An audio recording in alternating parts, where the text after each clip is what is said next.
breaking. Trump just did it to Alabama player. Hell yeah. Just when college football had almost made it through an entire season without stooping to the disrespectful level of their professional counterparts in the NFL, one of the star players for Alabama ran onto the field shouting F***ck Trump to the president who was there to watch him play. It's an honor to have the commander-in-chief there to watch and congratulate the winner, but for Bo Scarborough, he took it as an opportunity to prove himself as a loser. He paid a dear price for that less than 24 hours after hurling the sickening statement at Trump, who was on the field when the running back said it.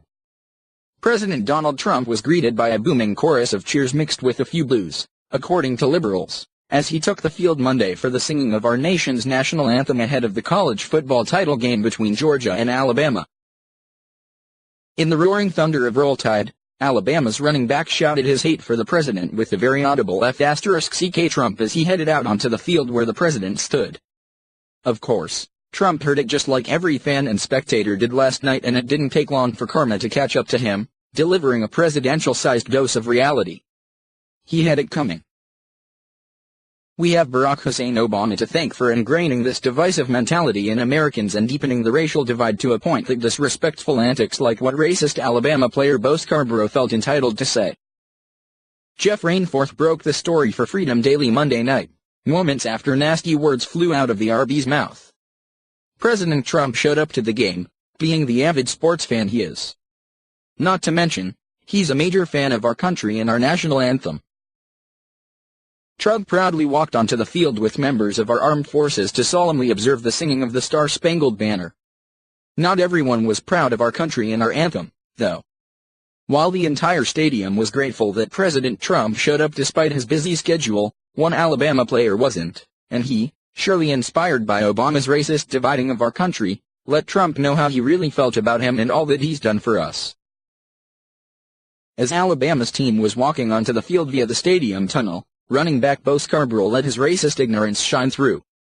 In what should have been a moment that all Americans could enjoy as the top two college football teams entered into battle for the national championship, Scarborough decided to ruin it for all of us with the Kaepernick moment. He literally told Trump to FCK off. While we'd expect this from students at, say, UC Berkeley, or Stanford, we certainly don't expect it from those at the University of Alabama. Alabama is a bastion of conservatism and voted solidly for Trump in the election. Was Scarborough influenced by Obama's anti-white/anti-America rhetoric? It's clear that Scarborough had zero regard for the president or his fans, and completely ignored the unprecedented fallout that the NFL suffered this season because of disgusting Kaepernick kind of antics exactly like this. Just the same as his pro bowler counterparts found out, Scarborough quickly learned the same lesson after pissing off some of the most loyal Alabama fans who bleed red and respond with Roll Tide to everything, except for this player's sentiment. As soon as the story hit the internet, it didn't matter that Alabama had won the big game, their player was a loser and he's suffered the consequences for what he said. While there were some congratulations, most the talk soured by Scarborough's decision since fans shared their real feelings about mixing crap like that into the sport. The comments section on seemingly every post about the win were riddled with disappointed fans who felt that what the RB did was in extremely poor taste. In a backhanded way meant Trump got revenge on Scarborough for saying that since more people showed support for the president than they did for the player of the victorious team. When this team visits the president, he should not be allowed to go to visit the president. I feel that both those guys number 9 and 45 should stay home with their mamas. One comment read, "How dare you? You are a disgrace to the college football league, but you will fit in well in the NFL.